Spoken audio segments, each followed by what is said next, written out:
दोस्तों ये कहानी है देश के सबसे बड़े आलसी इंसान की। नाम अलबेला टांगेवाला। हाँ, उसके माँ बाप ने तो उसे यही नाम दिया था, पर उसने कभी भी इस नाम का इस्तेमाल किया ही नहीं, क्योंकि अलबेला टांगेवाला खुद को कहता था टट्टा राज। अब टट्टा राज इतना ज्यादा आलसी था कि वो अपने पास पैसे ही नहीं रखता था। उसे अगर किसी भी चीज का भुगतान करना होता था, फिर चाहे वो 98 हो या 54, सब चेक द्वारा ही करता था। एक रात वो जैसे ही अपने घर में घुसता है, पाता है 2 लोग उसका वहाँ पहले से ही इंतजार कर रहे हैं, जिनमें से एक उसे पकड़कर बाथरूम में ले जाता है और लैट्रिन का ठंडा ठंडा मीठा पानी पिलाता है। पूछता है पैसे कहाँ हैं अलबेला टांगेवाला, मुझे पैसे चाहिए। वो कहता है जरूर इस लैट्रिन में ही होंगे, एक बार फिर से डुबोना, मैं ढूंढ कर निकालता हूँ। जिस पर टपोरी उसे फिर से ठंडा ठंडा पानी पिलाता है और कहता है भीषड़ी के ज्यादा शाना मत बन, हम वसूली करने आए हैं। तेरी बीवी तारा रंपम ने हमसे पैसे उधार लिए हैं, जो पैसे अब तुझे चुकाने हैं। इतने में दूसरे वाला टपोरी जो दरवाजे के पास खड़ा था चैन खोलता है और टट्टा राज के कारपेट पर मूत देता है। वो कहता है सुनो मादर खोदो बावली बूचो, मेरा नाम अलबेला टांगेवाला नहीं है, मेरा नाम तो टट्टा राज है, प्लीज मेरे कारपेट को बख्श दो, उसने तुम्हारा क्या बिगाड़ा है। अब कौन जानता था कि ये सारी भसड़ उस कारपेट की वजह से शुरू होगी, क्योंकि वो कारपेट निरा मनहूसियत की दुकान था। टपोरी फिर से पूछते हैं चल अब जल्दी बता पैसे कहाँ हैं और तेरी बीवी तारा रंपम कहाँ है।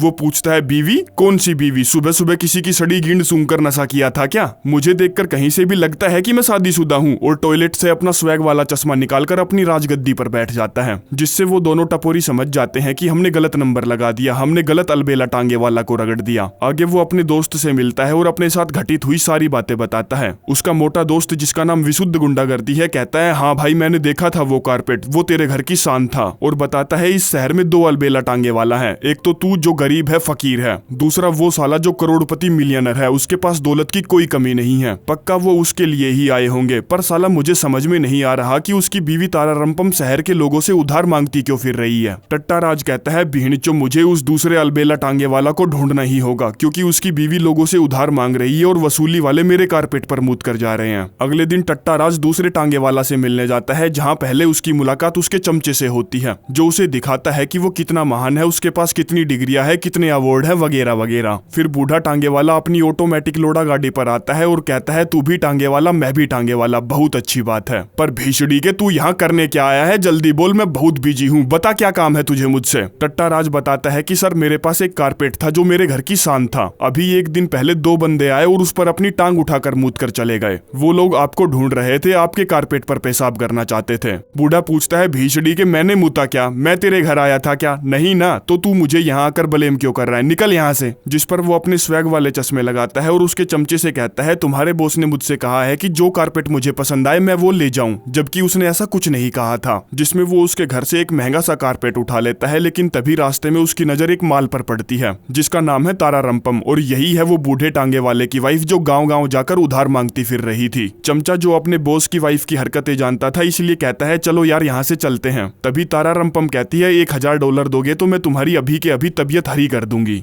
अब टट्टा राज जो अपनी तबियत हरी तो करवाना चाहता था, पर साले के पास इतने पैसे ही नहीं थे, इसलिए वो वहां से कट लेता है। अगले दिन जब वो शांति से अपने नए कारपेट को एंजॉय कर रहा था, तभी उसके पास एक वॉइस मेल आता है जिसमें उसे फिर से बूढ़े टांगे वाला के पास बुलाया जाता है, कारपेट के लिए नहीं उसकी मदद के लिए। जिस पर वो तुरंत बूढ़े से मिलने जाता है जो एक कमरे में जूतिये सी शक्ल बनाकर बैठा था। कहता है मैं हर चुनौती से जीता, कॉम्पिटिटर को हराया, रेस की हर बाधा को पार किया, वो सब किया जो बहुत कम लोग कर पाते हैं। और रोते रोते बोलता है मेरी वाइफ तारा रंपम मुझे जान से भी ज्यादा प्यारी है, क्योंकि उसका चमकीला गठीला बदन मुझ में जोश भर देता है। चमचा टट्टा राज को एक लेटर देता है जो कि उन्हें सुबह ही मिला था, जिसमें साफ साफ टूटे फूटे बड़े बड़े अक्षरों में लिखा था कि तारा रंपम को हमने किडनैप कर लिया है, अगर तुम्हें वो वापस चाहिए तो $1 मिलियन लेकर हमें खोपचे में मिलो। चमचा कहता है सर ने मुझसे कहा कि अगर तुम फिरौती की बताई हुई जगह पर पैसे लेकर जाते हो तो वो तुम्हें बदले में काफी पैसे देंगे, और उन्होंने तुम्हें इसलिए चुना है क्योंकि उन्हें लगता है कि जिन्होंने तुम्हारा कारपेट खराब किया था वो वही आदमी है जिन्हें सिर्फ तुम ही जानते हो, तुम ही पहचान सकते हो। और उसे पैसों से भरा हुआ बैग देता है, कहता है वो जो भी कहे मान लेना, क्योंकि तारा रंपम की जिंदगी तुम्हारे हाथ में है। आगे टट्टा राज उन पैसों को सीधा किडनैपर्स को देने के बजाय जाकर अपने दोस्त विशुद्ध गुंडागर्दी से मिलता है, जो कि अपने साथ एक नकली बैग बैग भी लाया था। टट्टा राज पूछता है बिजली गिंड तेरे दिमाग में क्या चल रहा है? वो कहता है हम सिर्फ कुछ ही पैसों से क्यों संतुष्ट हो जाए जबकि हमें पूरे 1 मिलियन मिल सकते हैं। टट्टा राज कहता है भीषड़ी के बावली तेरेड़, ये कोई गेम नहीं है, किसी की जिंदगी दांव पर लगी है। वो कहता है हाँ ये गेम ही है, क्योंकि तूने खुद ही कहा था कि ये किडनैपिंग तुझे नाटक लगती है। तभी टट्टा का फोन बजता है, ट्रिंग ट्रिंग ट्रिंग ट्रिंग। फोन उठा झाट के बाल। वो फोन उठाता है जिसमें उसे बताया जाता है कि उसे पैसों से भरा बैग सामने आ रहे लकड़ी के पुल के पास फेंकना है। अब विशुद्ध गुंडागर्दी जिसके दिमाग में लोड़े भरे पड़े थे वो नकली बैग को फेंक देता है और खुद भी उस बैग पर निगाह रखने के लिए चलती कार से कूद जाता है ताकि वो उन किडनैपर्स को पकड़ ले और उनसे तारा रंपम को छुड़वा ले बिना एक भी फूटी कोड़ी दिए, जिसमें उसकी गन उसके हाथ से छूट जाती है और ऑटोमेटिक फायर करने लगती है, जिसकी आवाज से किडनैपर समझ जाते हैं कि कुछ न कुछ तो गड़बड़ है। इसीलिए वो वहां से 9-2-11 हो जाते हैं। जिसके बाद वो दोनों भी अपने माइंड को रिलैक्स करने के लिए बॉलिंग करने पहुंचते हैं, जहां गुंडागर्दी उससे कहता है अब जो भी हुआ उसे भूल जा दोस्त, आगे देख लेंगे। टट्टा राज पूछता है मैं उस बूढ़े टांगे वाले को क्या जवाब दूंगा, बताना जरा भसूड़ी के। वो पूछता है तो इसमें कौन सी बड़ी प्रॉब्लम है, हम उसको सच सच बता देंगे कि हमने उन किडनैपर्स को पैसे दे दिए। टट्टा राज कहता है साले गधे, वो तारा रंपम को मार देंगे। और फिर जैसे ही वो बॉलिंग करके बाहर निकलते हैं तो देखते हैं कि उनकी गाड़ी वहां पर नहीं है, क्योंकि वो चोरी हो चुकी थी जिसके अंदर $1 मिलियन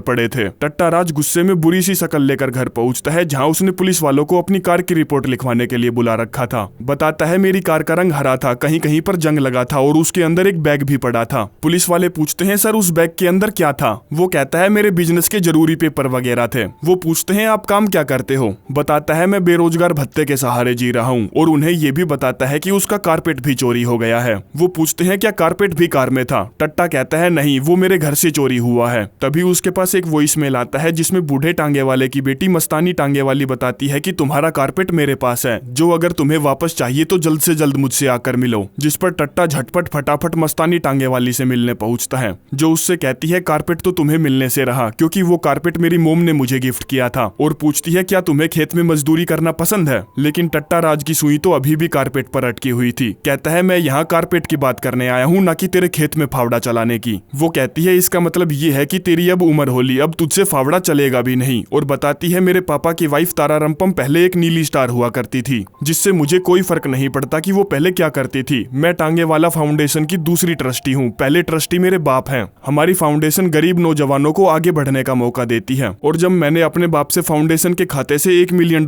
निकालने के बारे में पूछा तब उन्होंने मुझे ये सब बताया। मैंने उनसे कहा ये नाटक है, तारा रंपम धोखेबाज औरत है, पर वो इस बारे में कुछ नहीं सुनना चाहते। वो मेरे बाप को बेवकूफ बना रही है, इसलिए बेहतर होगा टट्टा राज तुमने वो पैसे जिनको दिए हैं तुम उनसे वो पैसे वापस लेकर आओ, जिनमें से मैं तुम्हें $1 लाख दूंगी। अब टट्टा राज की सुई तो अभी भी कारपेट पर अटकी हुई थी। कहता है मेरा कारपेट? मस्तानी टांगे वाली कहती है बावली गींड, मैं तुझे $1 लाख दे रही हूँ, जिनसे तू जितने चाहे उतने कारपेट खरीद सकता है, इसलिए उन पैसों को जल्द से जल्द मेरे पास वापस लेकर आ। आगे वो अपने घर पहुंचता है, जहाँ उसे एक आदमी पकड़कर दूसरी गाड़ी में बैठा लेता है, जिसमें उसे मिलता है अलबेला टांगे वाला, जो उससे पूछता है भीषड़ी के मेरे पैसे कहाँ हैं? तूने मेरी पूरी दुनिया तबाह कर दी, मैंने तुम पर विश्वास कर $1 मिलियन दिए जो तुमने किडनैपर्स को दिए ही नहीं। वो कहता है मैंने उनके अनुसार वो पैसे उस जगह फेंक दिए जहाँ वो फेंकवाना चाहते थे। वो लोग झूठ बोल रहे हैं, आपको बेवकूफ बना रहे हैं ताकि आपसे दोबारा पैसे ऐड सके। चमचा उसे एक एनवेलप देता है जिसमें टट्टा राज को तारा रंपम की पैर की उंगली मिलती है। बूढ़े टांगे वाला बोलता है अगर मेरी बीवी को कुछ भी हुआ ना तो याद रखना उसका 10 गुना तुम्हारे साथ होगा। जिसके बाद ये सारी बात जाकर वो विशुद्ध गुंडागर्दी को बताता है, जो कि हंसकर कहता है ये बात बता, पूरी दुनिया में सिर्फ वैसी नेल पॉलिश वही लगाती थी क्या? और अगर तुझे उंगली ही चाहिए तो मैं उंगलियों की लाइन लगवा दूंगा, बस मुझे दोपहर तक का समय दे, मैं तुझे वैसी ही सेम टू सेम उंगली ला कर दूंगा, सेम नेल पॉलिश के साथ। टट्टा राज जिसकी फटी पड़ी थी कहता है यार वो उसे मार देंगे और मुझे भी मार देंगे, लेकिन विशुद्ध गुंडागर्दी को इन सब बातों से कोई लेना देना नहीं था। जिस पर वो फिर से गुस्सा होकर अपने घर पहुंचता है और जब चिल मोड में मस्त नहा रहा होता है तभी वहाँ 3 गुंडे आते हैं और उसके घर में तोड़फोड़ करने लगते हैं। पूछते हैं बता भीषड़ी के पैसे कहाँ हैं, हमें पैसे चाहिए, कहाँ हैं पैसे? अगर कल तक हमें पैसे नहीं मिले तो साले तेरी नसबंदी पक्की है, जिसके बाद तू चौराहे पर बैठकर भजन करते रहना। आगे उसको अपनी कार मिल जाती है जो कि एक कबाड़ खाने में खड़ी थी, जिसकी हालत अब पहले से भी ज्यादा खराब थी। वो उसके अंदर बैठता है और अपने सूटकेस को ढूंढता है, लेकिन वो सूटकेस उसमें नहीं था। जिसके बाद वो अपनी कार लेकर चल पड़ता है और घर पहुंचता है, जहां आज वो पहली बार अपनी सेफ्टी का इंतजाम करता है ताकि कोई ऐरा गहरा गिंडू का पट्टा उसके घर का दरवाजा न खोल सके। लेकिन इस बावली गिंड ने सारा तामझाम उल्टा लगाया था, जिससे वो धरा का धरा रह जाता है और गुंडे अंदर आ जाते हैं। उसकी अच्छे से खातिरदारी करते हैं क्योंकि उन्हें अभी तक पैसे नहीं मिले थे। फिर जब उसकी आंख खुलती है तो सामने खड़ी थी मस्तानी टांगे वाली, जिसको उसके हाथों से फावड़ा चलवाने की चूल सी मची थी तो कपड़े उतार देती है और टट्टा राज दिन दहाड़े उसे रगड़ देता है। फिर वो खूब सारी बातें करते हैं, जिस दौरान टट्टा राज को पता चलता है कि मस्तानी टांगेवाली का बाप अलबेला टांगेवाला कंगाल आदमी है, उसके पास कुछ नहीं है। मस्तानी ही उसे नवाबों की तरह जीने का खर्चा पानी देती है। जो सुनकर टट्टा राज को सारा मामला समझ में आ जाता है, इसलिए वो फटाफट अपने दोस्त विशुद्ध गुंडागर्दी को कॉल करता है और उसके साथ गाड़ी में बैठकर वहां से निकल पड़ता है। बताता है सारा का सारा प्लान बिगड़ गया, हम किडनैपर्स को पैसे नहीं दे पाए और वो साले पागल हो गए। अलबेला टांगेवाला भी मेरे ऊपर खूब चिल्लाया, लेकिन उसने मुझे कुछ नहीं किया, क्योंकि वो गींड फटी का भड़वा अपनी बीवी को वापस लाना ही नहीं चाहता था, क्योंकि वो उसकी लेकर पक चुका था। वो उसे चाहता नहीं था, बस दिखावा करता था। और सबसे बड़ी बात, उस ब्रीफकेस के अंदर $1 मिलियन थे ही नहीं, वो ब्रीफकेस बिल्कुल ही खाली था और तूने एक नकली बैग के बदले नकली बैग फेंका। विशुद्ध गुंडागर्दी कहता है मैं समझ गया तेरी बात, पैसे अलबेला टांगेवाला के पास ही है। जिसके बाद वो उसके घर पहुंचते हैं, जहां उन्हें तारा रंपम बाहर बिना कपड़ों के बरामदे में नाचती हुई दिखती है और चमचा उसके छोटे छोटे कपड़े बिनता हुआ घूम रहा था। जिससे वो पूछते हैं उस भिशंडी वाली से तूने पूछा नहीं कि वो कहाँ अपने खेत में फावड़ा चलवाती घूम रही थी? चमचा कहता है वो बस अपने दोस्तों के साथ घूमने चली गई थी बिना बताए। फिर वो बूढ़े टांगेवाला से मिलते हैं और कहते हैं चीचा अब तो आ गई वो कहता है हाँ आ गई, पर तुम्हारी वजह से नहीं। टट्टा राज पूछता है फिर भीषड़ी वाले चीचा वो पैसे कहाँ हैं? हमें अच्छे से पता है कि तूने उन गरीबों के पैसे खाए अपनी फाउंडेशन के अकाउंट से निकाल कर, और वो ब्रीफकेस जो तूने हमें दिया था वो बिल्कुल खाली था, बिल्कुल तेरी गोटियों की तरह। चीचा कहता है अपनी कहानी अपने पास रखो, मैं जानता हूँ मैंने पैसे तुम्हें दिए थे और तुमने वो पैसे चुरा लिए। टट्टा राज बोलता है असल में तो तू बहुत खुश था कि तारा रंपम को किडनैप कर लिया गया और उसी बहाने से तुझे पैसे गायब करने का मौका मिल गया। फिर तुझे फंसाने के लिए एक बकरा चाहिए था और तुझे मैं मिल गया। चीचा कहता है अभी के अभी मेरे घर से निकलो बीहड़ के लिंडो। विशुद्ध गुंडागर्दी कहता है मैंने बहुत अपाहिज देखे हैं और मुझे लगता है कि बीहड़ के भाई तू अपाहिज नहीं है, सिर्फ नोटंकी कर रहा है। और उसे उसकी ऑटोमेटिक लोडा गाड़ी से जबरदस्ती खड़ा करके छोड़ देता है, जिसके पैर सच में खराब थे इसलिए वो गिर जाता है, जो कि उसके लिए बहुत शर्मनाक बात थी, क्योंकि अपाहिज को जलील करने से बुरा कुछ नहीं हो सकता।